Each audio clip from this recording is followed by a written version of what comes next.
Hello and welcome back. I'm so glad you're here. Tonight we're going on a journey. Not through space. Exactly, though we'll touch the stars. Not through time. Precisely, though we'll visit centuries long forgotten.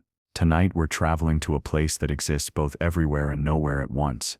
A place built from whispers and wonder, from ink and imagination, from the quiet determination of those who believe that some things are worth preserving, no matter the cost. We're going to the last library. Now, before you settle in, and I do hope you're getting comfortable, perhaps with a warm drink nearby, or a soft blanket, or just the gentle weight of the evening settling around you, I should tell you something. This story is true, not in the way that history books are true, with dates and documents and footnotes, but true in the way that matters, true in the way that dreams are true, or memories, or the feeling you get when you walk into a room and sense that something important once happened there.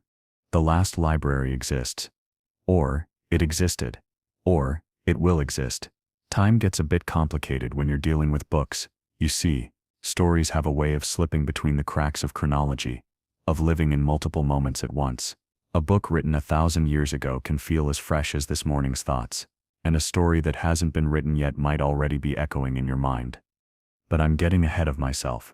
Or perhaps behind myself. It's hard to tell sometimes. Let me start with a question, one that might seem simple at first, but like all the best questions, it opens up into something much larger the moment you begin to really think about it. What happens to stories when there's no one left to tell them? Think about that for a moment. Not the grand stories, the ones carved into monuments or encoded in our DNA through myth and legend. I mean the small stories, the personal ones, the story of how your grandmother made tea, the specific way she held the cup, the particular sound her spoon made against the porcelain, the story of a street that used to exist in a city that's been rebuilt 3 times over, the story of a word that meant something beautiful in a language only 7 people still speak. What happens to those stories? Do they simply vanish, like breath on a cold morning? Or do they go somewhere, waiting, patient as seeds beneath winter snow, for the right moment to bloom again? The last library was built to answer that question, not with words necessarily, but with presence, with preservation, with the stubborn, beautiful, arguably foolish belief that nothing, absolutely nothing, should be forgotten. I first heard about it on a Tuesday, or maybe it was a Thursday. It's strange how the details blur when you're remembering something that hasn't quite happened yet, or happened so long ago that it feels like a story someone else told you about yourself. I was in a bookshop, one of those old ones that smell like dust and possibility, where the shelves lean at concerning angles, and you get the feeling that the books have been organizing themselves when no one's looking. The kind of place where time moves differently, where you can walk in meaning to browse for 5 minutes and emerge 3 hours later, slightly dazed, with a stack of books you didn't know you needed, and a vague sense that you've forgotten something important. There was a man there. Elderly, though that word feels inadequate. He had the kind of face that suggested he'd seen centuries pass, not years. His eyes were bright though, and when he looked at you, you had the distinct impression that he was reading you the way you might read a book, not just the cover, but the whole story, all the way through to the ending you haven't reached yet. He was running his fingers along the spines of books on the mythology shelf, and he was humming. Not a tune I recognized, but it felt familiar somehow, like something my grandfather might have sung, or his grandfather before him, or someone from a time so distant that the melody had been passed down through generations until it became less a song and more a feeling. "Do you know," he said, without turning around, without any indication that he knew I was there, that there are more stories that have been forgotten than have ever been remembered? I didn't say anything. Something in his tone suggested that this wasn't really a question, but rather an opening, an invitation to something larger. "It's true," he continued, pulling a book from the shelf. It was old, the cover worn smooth by countless hands. For every story we celebrate, every myth we preserve, every tale we write down and protect, there are thousands more that simply slip away, not because they weren't worth keeping, but because there was no one to keep them. He turned then, and looked at me with those ancient knowing eyes. "Unless," he said softly, "someone makes a choice. Unless someone decides that forgetting is not inevitable, that loss is not final, that somewhere, somehow, the stories should be kept." He handed me the book. I don't remember the title now. I'm not sure it had one, or if it did, it was in a language I didn't recognize. But when I opened it, the pages were blank. The last library, he said, is always looking for librarians. The work is strange, and eternal, and mostly thankless. But someone has to do it. Someone has to stand against the tide of forgetting. And then he smiled. The kind of smile that suggested he knew something wonderful and terrible, something that would change everything if only you were brave enough to listen. Would you like to hear about it? He asked. And here's the strange thing. The impossible thing. The thing that should have made me close the book, smile politely, and back slowly toward the door. I already knew the answer, had known it perhaps since before I walked into the shop, had been walking toward this moment through all the days of my life without realizing it. Yes, I said. Please. He nodded, as if this was exactly what he'd expected. Then let's begin, he said. But we should start at the end. That's where all the best stories begin.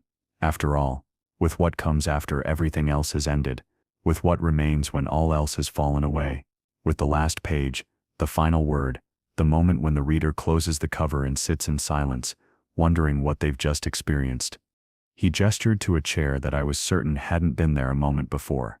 Sit, he said. This might take a while. The story of the last library isn't a short one.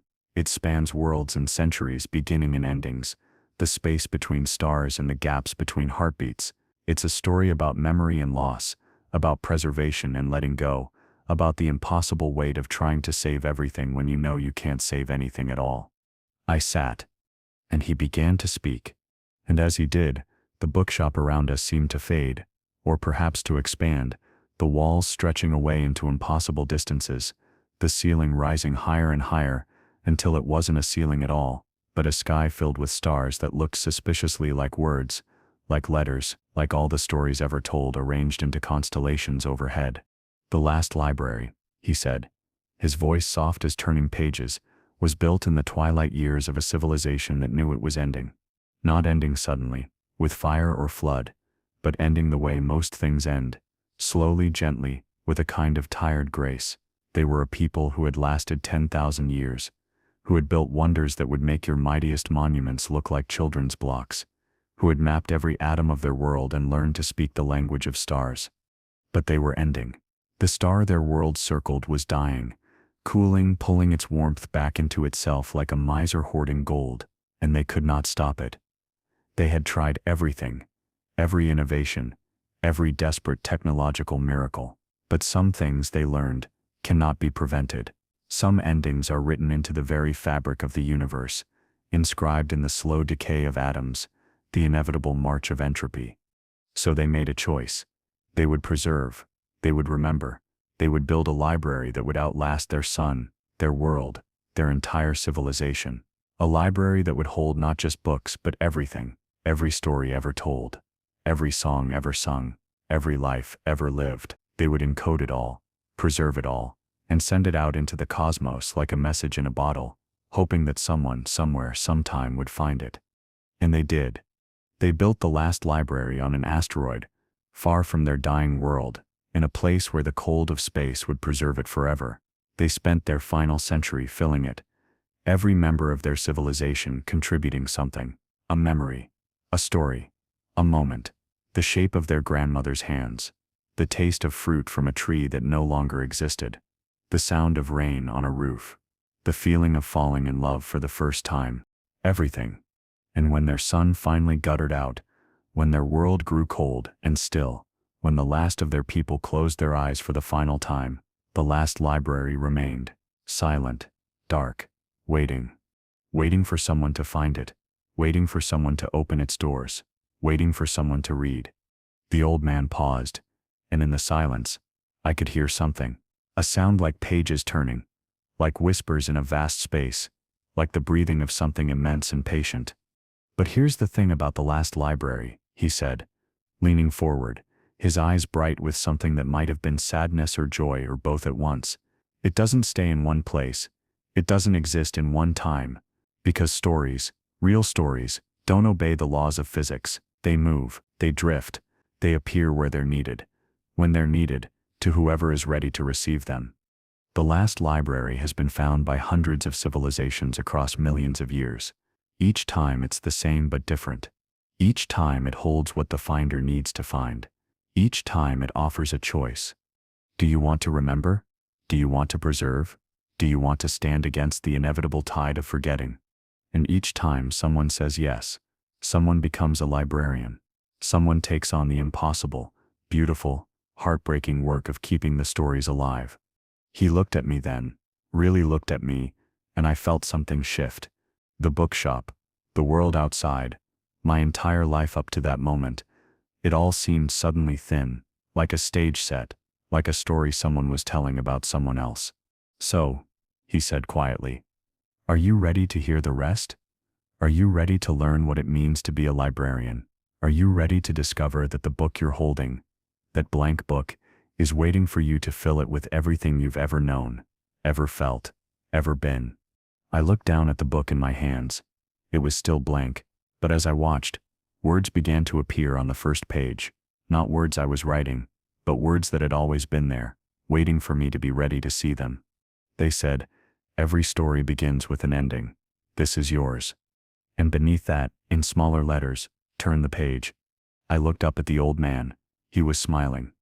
The last library, he said, is waiting. It's always been waiting. And now, if you're ready, we'll go there together. I'll show you what it means to preserve the unpreservable, to remember the forgotten, to be a guardian of stories in a universe that seems determined to let them slip away. But I should warn you, once you know about the last library, once you understand what it is and what it means, you can never fully forget it. It becomes part of you. A weight you carry, a responsibility you can't set down. Some call it a blessing, others call it a curse, most just call it the work. He stood and held out his hand. Shall we? I should have hesitated, should have asked questions, should have been afraid. But instead, I reached out and took his hand. And the bookshop dissolved around us like mist, like ink in water, like a story ending so another one could begin. And we stepped into the place between places, the time between times, the space where stories go when they're finished being told. We stepped into the last library. And this is what we found. The first thing you notice about the last library is that it shouldn't exist, not in a metaphorical sense but in a very literal physics-defying way. The space is too large for the structure that contains it. The halls stretch farther than your eyes can follow, vanishing into a haze that might be distance or time or simply the limit of human perception. The shelves rise higher than any building has a right to rise, reaching up and up until they disappear into a darkness that feels less like shadow and more like the absence of everything. But it's not frightening, this impossibility. It's comforting, in a strange way, because if the last library can exist despite all logic and reason, then perhaps other impossible things are possible too. Perhaps stories really can outlive their tellers.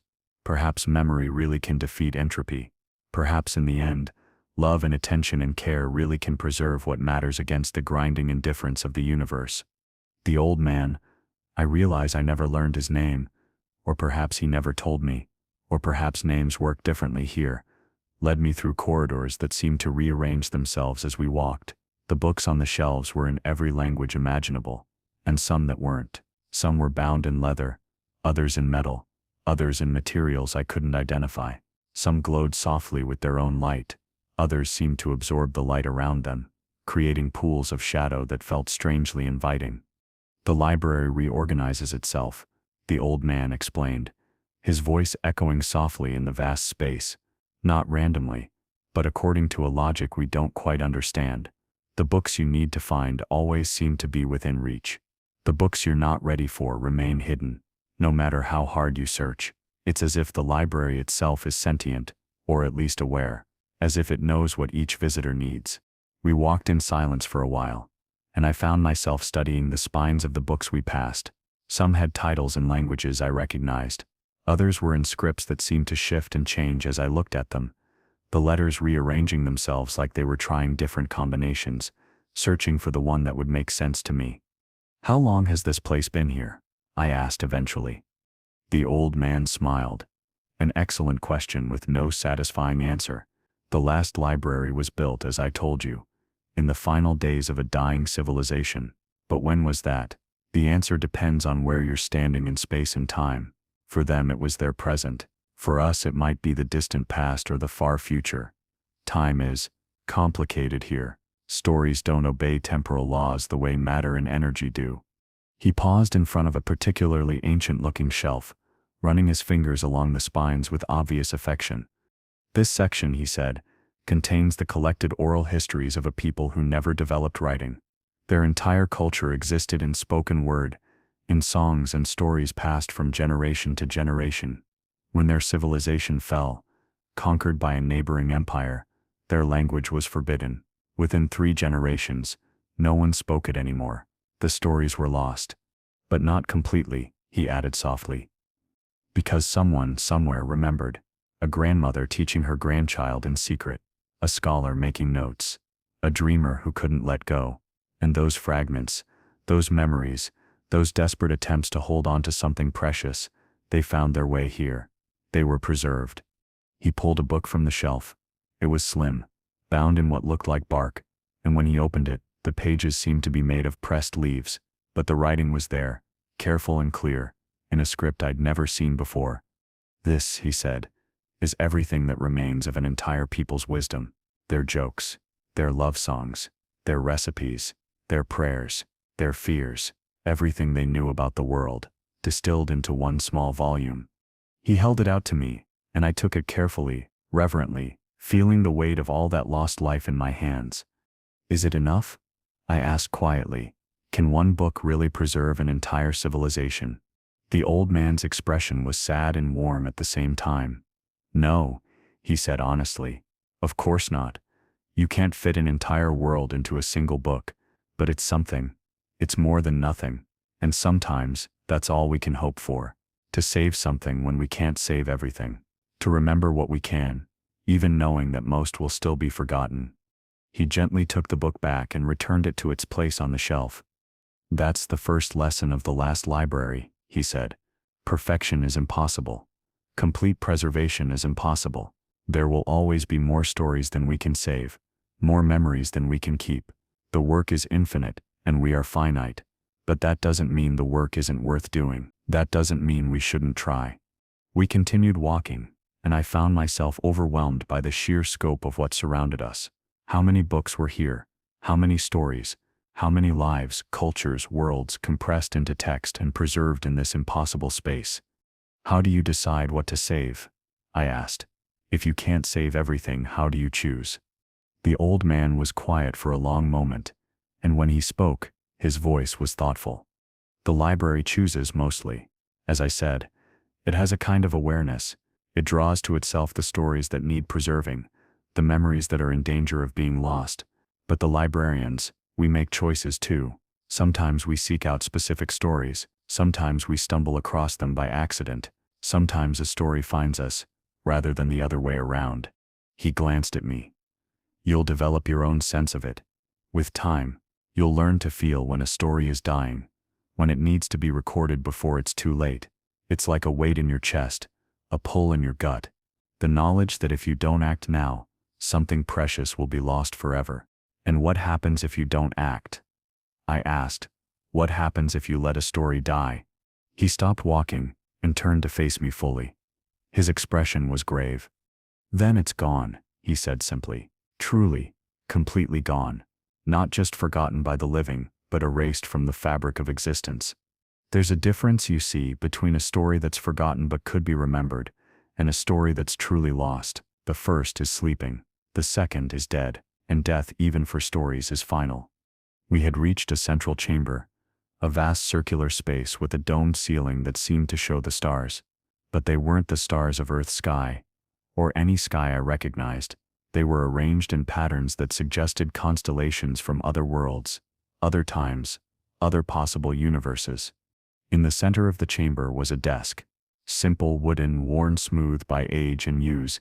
On it sat a single book, larger than the others I'd seen, bound in leather that shifted colors as I looked at it, sometimes brown, sometimes black, sometimes a deep midnight blue. The Codex, the old man said quietly. The master index of everything the library contains. Every story, every memory, every piece of preserved knowledge is recorded here. Not the full text, that would be impossible, even in a book this size, but a reference, a way to find what you're looking for, or what's looking for you. He gestured toward the book. Go ahead, open it, see if it has anything to show you. I approached the desk slowly, feeling the weight of the moment. This felt ceremonial somehow, important. I placed my hands on the cover of the Codex, and it was warm, almost alive beneath my palms. When I opened it, the pages were blank. I looked up at the old man in confusion, and he smiled. It shows you what you need to see, he said. But you have to ask, you have to want to know something specific. The Codex doesn't volunteer information, it responds to inquiry, to genuine curiosity, to the kind of deep need that drives all real learning. I looked back down at the blank pages. What did I want to know? What question was important enough to ask of a book that contained the index to all lost knowledge? And then it came to me, the question that had been growing in my mind since we arrived. Show me, I said quietly, a story that no one else remembers, a story that would be completely lost if not for the library. The pages of the Codex rippled, as if responding to my voice, and words began to appear, not printed, but handwritten, in a script that shifted between languages, finally settling into something I could read. The tale of Aileth and the garden between worlds. Origin, unknown. Time, uncertain. Preservation date, sometime before the heat death of the universe. Librarian responsible, keeper of green things. Shelf location, section 7, row 403, position 89. Warning, this story contains memories of a place that may or may not have existed. Read at your own risk of nostalgia for somewhere you've never been. I looked up at the old man. Can we find it? Can we read it? He nodded slowly. We can. Though I should warn you, some stories change you. Some stories, once read, become part of who you are. You can't unread them any more than you can unknow something you've learned. Are you sure you want to? I thought about that. Really thought about it. There was something in his tone that suggested this wasn't just a formality but a genuine warning. Some stories, he was saying, have power. Some stories have weight. Some stories will burden you as much as they enlighten you. But I'd come this far. I'd stepped through the doorway. I'd entered the library. To turn back now felt like a betrayal of something, though I couldn't have said what. Yes, I said. I want to read it. The old man nodded, as if he'd expected this answer. Then follow me. And as we walk, I'll tell you something about the library that you need to understand. The books here, they're not like normal books. They're not just ink on paper, not just words arranged in clever patterns. They're alive, in their way. They're the concentrated essence of memory and experience, crystallized into a form that can be shared, passed on, preserved. When you read a book from the last library, you're not just reading, you're experiencing. You're stepping into the memory itself, living it for a moment, as if it were your own. It's beautiful, and terrible, and overwhelming, and essential. It's what makes the library more than just an archive. It makes it a living thing. We walked through the shelves following a path that seemed to appear beneath our feet as we moved. The books around us seemed to whisper as we passed, though whether they were actually making sound or whether it was just the sensation of stored stories pressing against the edges of perception, I couldn't say. Section 7 was in a quieter part of the library, a place where the light was softer and the air smelled faintly of earth and growing things. The books here were different from the ones we'd passed before. Many were bound in living wood, their covers rough with bark, their pages pressed from leaves and flower petals. They felt older somehow, more fundamental, as if they contained not just stories but the dreams of the earth itself. Row 403 was marked by a small wooden sign carved with symbols I didn't recognize, and there at position 89 was a book unlike any I'd seen. It wasn't large, about the size of a journal, and it was bound in green leather, or what looked like leather, but it was warm to the touch, and when I picked it up I could swear I felt a pulse, like a heartbeat, slow and steady. The tale of Aileth and the garden between worlds, the old man said softly. Found by the keeper of green things in the ruins of a library in a city whose name has been forgotten, on a world whose star went nova 3,000 years ago. No other copies exist. No other record remains. This is the only proof that Aileth ever existed, that the garden was ever real. He gestured to a nearby reading nook, a comfortable chair beside a small table, a lamp that glowed with steady warm light. Sit, read, take your time. When you're finished, we'll talk about what it means to be a librarian, what it means to carry the weight of these stories. I sat, cradling the book in my hands. The cover was soft, almost like living skin. I could feel that heartbeat pulse more strongly now, rhythmic and calm. I opened the book, and the world dissolved around me. Suddenly I wasn't in the library anymore. I was standing in a garden. It was early morning, the kind of morning where the light is still soft and golden, where the dew hasn't yet burned off the grass, where everything feels fresh and new and full of possibility. The air smelled of jasmine and roses, and something else, something I couldn't quite name but that filled me with a sense of profound peace. The garden was beautiful, but not in the manicured, controlled way of formal gardens. This was wilder, more alive.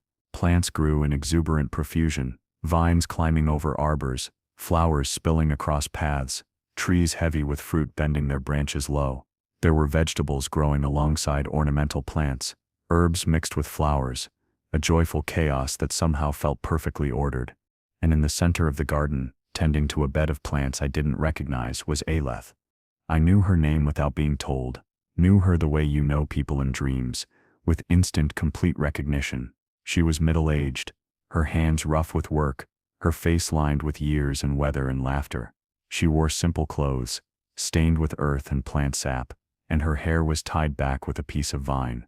She was humming as she worked, a melody that seemed to harmonize with the sound of wind in the leaves, with the buzz of bees moving from flower to flower, with the underlying rhythm of the garden itself. I tried to speak, to call out to her, but I had no voice. I was a presence, a perspective, a consciousness experiencing this moment, but unable to affect it. I was reading the story, living the memory, but not participating in it. Aileth stood, brushing dirt from her hands, and looked around the garden with an expression of deep contentment. "Good morning," she said softly, addressing the plants, the trees, the earth itself. "Another beautiful day. Shall we see what needs doing?"